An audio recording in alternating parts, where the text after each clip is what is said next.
ठीक है, मैथ का सवाल ये था, किसी ने ऐसे पूछा था कि एक जो है वो सेब वाला है और एक दूसरा सेब वाला है। एक सेब वाला 1 के 3 सेब बेच रहा है और उसके पास टोटल कितने सेब हैं? 30 हैं। और दूसरा सेब वाला, उसके पास टोटल कितने हैं और वो 1 के कितने बेच रहा है? 1 के 2 सेब बेच रहा है। ठीक है, जब ये 1 के 30 बेच रहा है, 1 के 3 बेच रहा है, तो 30 सेब कितने की बेचेंगे? 10 रुपए के। और ये 1 के 2 सेब बेच रहा है, दोनों जगह 30 था। ठीक है, तो दोनों जगह 30 सेब हैं। ये 1 के 2 बेच रहा है। जब ये 1 के 2 बेचेगा तो कितने के बिकेंगे? 15 रुपए के। तो दिन के अख्ताम पे इनके पास टोटल कितने रुपए होंगे? 25 रुपये। सही है। अच्छा, दूसरा दिन आया, ये पहला दिन था। दूसरे दिन में क्या हुआ? पहले वाले आदमी की तबीयत ख़राब हो गई, तो अब उसके भी सेब हैं। उसके कितने सेब हैं? और जो दूसरा आदमी है उसके भी 30 सेब हैं। तो इसने बोला मैं मिला के बेचता हूँ। पहले दिन कितने के बेचे थे? 1 के 3 बेचे थे और 1 के तो 2 के कितने बिक रहे थे? उसने ऐलान कर दिया 2 के 5 सेब। ठीक है, तो 30 और 30 कितने हो गए? 60। 2 के 5 2 के 5 2 के 5 2 के 5 तो कितने के बिके? 24 रुपए के।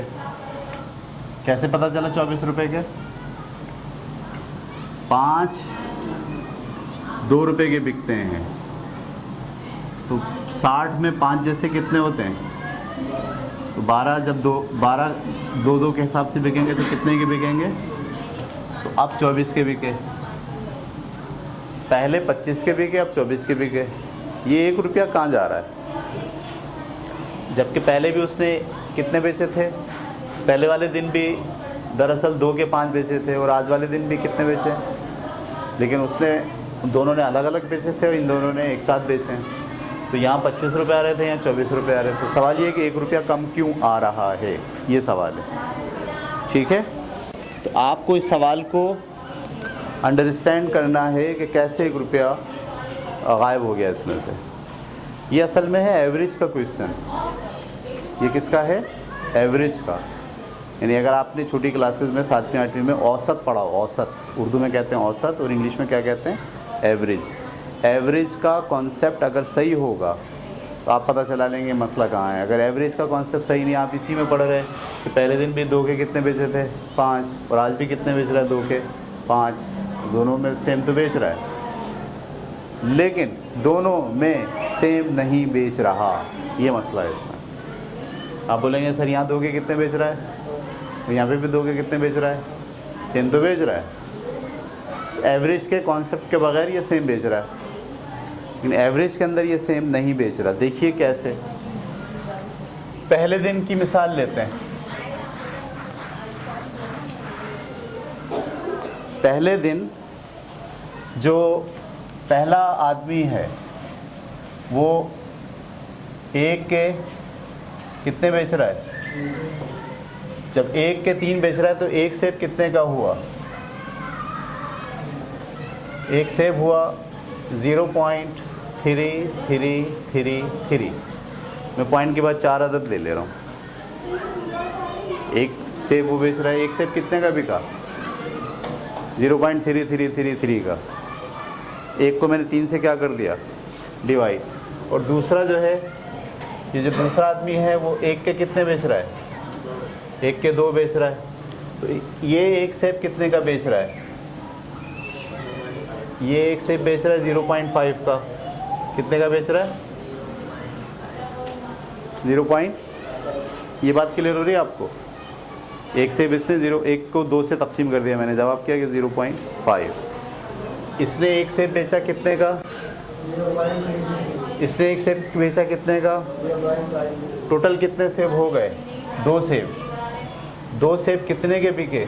3338.0। 2 सेब कितने के बिके? 0.8333। तो एक सेब कितने का बिका पहले दिन?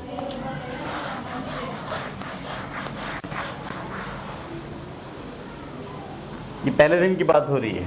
तो एक सेब कितने का बिका? जब 2 इतने के बिके तो एक मालूम करने के लिए आप क्या करोगे? 2 से इसको डिवाइड कर दोगे। तो 2 से इसको मैं काट रहा हूँ, 0 ऐसी 2 चौका 8, 2 एकम 2, 1 बचा 13, 2 छीक 12, फिर 2 छीक 12, इस तरह ही चलता जाएगा। तो एक सेब पहले दिन जो बेचा गया है औसतन वो 0.4166 का बेचा गया है। पकड़ पाया मेरी बात? मैं क्या कर रहा हूँ? मैं ये पता चला रहा हूँ कि पहले दिन जो एक सेब है वो कितने का बिका है। तो मैंने कहा भाई इस आदमी ने एक सेब कितने का बेचा था? इतने का। इस आदमी ने एक सेब कितना का बेचा था? इतने का। तो 2 सेब की कुल मालियत कितनी हो गई? इतनी। एवरेज क्या पड़ा? एक सेब का। अच्छा, अब दूसरा दिन आया। कौन सा दिन आया? दूसरा दिन। इसने क्या करा? 2 सेब कितने के बेचे? सॉरी, 5 सेब कितने के बेचे? 5 सेब बेचे 2 रुपए के। तो एक सेब इसने कितने का बेचा? जब आप 5 को डिवाइड करोगे 2 से तो जवाब आएगा 0.4। ये जो एक सेब बेच रहा है 0.4 का बेच रहा है। कैसे पता चला? ये 2 को अंदर, 2 को ऊपर लिखा, 5 से क्या कर दिया? पॉइंट लगा के 0, ठीक है। 5 से स्क्वायर ऐसे पॉइंट लगा के 0, 5 चौक 20। तो एक कितने का बिका? 0.4 का। तो अब मुझे ये बताइए, आपने इस वक्त एवरेज का इस्तेमाल किया तो आप किस नतीजे पर पहुँचे कि पहले दिन एक सेब 0.4166 का बेचा गया है और दूसरे दिन एक सेब 0.4 का बेचा गया है। पहले दिन महंगा बेचा है ना, और दूसरे दिन सस्ता बेचा है। पहले दिन कितना महंगा बेचा है? इसमें से इसको निकाल दो, 0.0166 ये महंगा बेचा है। इसको अगर मैं ज़रब दे दूँ ना 60 से तो जवाब आता है 1 रुपया।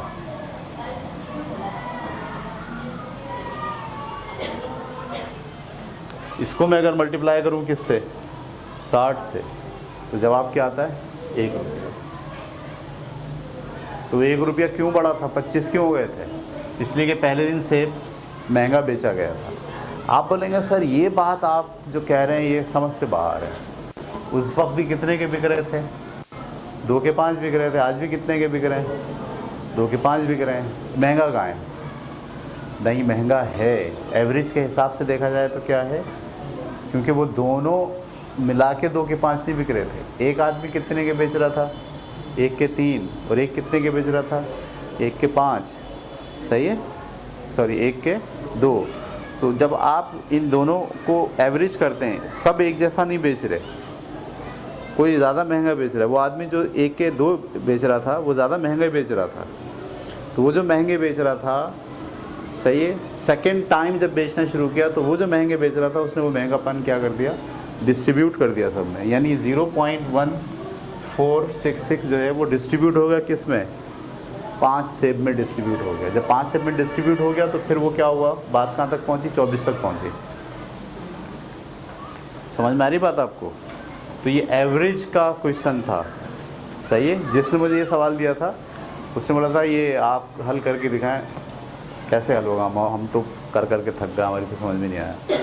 तो वो समझ में क्यों नहीं आया? इसलिए नहीं आया कि उनके पास बुनियादी तौर पर एवरेज का कॉन्सेप्ट नहीं है। एवरेज जो है वो जब हम पढ़ेंगे, आप तो खैर नहीं पढ़ेंगे, अभी मैं टीचर्स की क्लास ले रहा हूँ उसमें पढ़ाऊँगा एवरेज। तो उसमें एक सिंपल एवरेज होता है, एक वेटेड एवरेज होता है। ये जो केस है ये वेटेड एवरेज का है। इसमें एवरेज जो है वो एक जैसा नहीं है, वेटेड है। 3 एक तरफ हैं, 2 एक तरफ हैं। जब 3 एक तरफ और 2 एक तरफ होते हैं तो फिर क्या होता है, एवरेज डिस्ट्रीब्यूट होता है, सही है। और 5 एक तरफ है, एक दफ़ा आप पाँचों को एक साथ ले रहे हैं, एक दफ़ा आप जो है वो 3 को अलग ले रहे हैं, 2 को अलग ले रहे हैं। बिल्कुल इसकी मिसाल ऐसे ले लो कि एक क्लास के अंदर 20 साल का लड़का बैठा हो, कितने का बैठा हो, और एक लड़का बैठा वो 5 साल का। दोनों की उम्र टोटल कितनी हो गई, 25। एवरेज क्या निकला, 12.5। हम दोनों को क्या मान रहे हैं, 12.5, हालांकि दोनों 12.5 के। तो जब आप एवरेज, वो जो आप कह रहे थे ना कि 2 के 5 भी गए और 2 के 5 भी गए, वहाँ आप क्या सोच रहे थे, एवरेज। बिल्कुल ये वाला केस है जिसमें मैं कह रहा हूँ एक लड़का 20 साल का, एक 5 साल का, एवरेज क्या निकला, 12.5। 12.5 सही है, हाँ बिल्कुल सही है। लेकिन क्या दोनों 12.5 के हैं, नहीं है। अच्छा, वो 20 साल वाले 5 हों और ये 5 साल वाले 10 हों, वो 20 साल वाले 5 कहाँ बनेंगे, 100, और ये कहाँ बनेंगे, 10, 50। 100 और 50 कितने हो गए, 150। 5 और 5 कितने हो गए, 10। अब एवरेज क्या निकला, 15। पहले एवरेज कितना था, 12.5, अब कितना हो गया, 15। ये एवरेज का गेम है। आप अगर बोलेंगे भाई इसमें बच्चे जो बड़े हैं और जो छोटे हैं वो उनका एवरेज 12.5 ही आता है, ऐसा सही है, 12.5 ही आता है। नहीं, आप बड़े बच्चे बढ़ाते जाओ, उनकी उम्र 20-20 से बढ़ रही है, इनकी उम्र 5-10 से बढ़ रही है, या 5-5 से बढ़ रही है। दोनों के बढ़ने में क्या है, तो अब ये वेटेड एवरेज हो गया, इसको बोलते हैं वेटेड एवरेज का मामला आ गया। तो वेटेड एवरेज को अंडरस्टैंड करना मैथमेटिक्स में इंतहाई ज़रूरी होता है। इस सवाल में जो सेकेंड टाइम जो दुकानदार था उसने वेटेड एवरेज को नज़रअंदाज कर दिया। उसने बोला कल भी कितने के बिके थे, 2 के 5, आज भी मैं कितने के बेचूं। उसने ये ख्याल नहीं किया कि कल का जो एवरेज है वो किसी और तरह से आया था और आज का जो एवरेज आएगा वो किसी और तरह से आया। वो मैंने आपको बता दिया, कल का एवरेज कैसे आया था, 0.4166 का एवरेज था, और आज का एवरेज क्या है, एवरेज में फ़र्क पड़ गया, जबकि बात क्या है, दोनों की सेम है।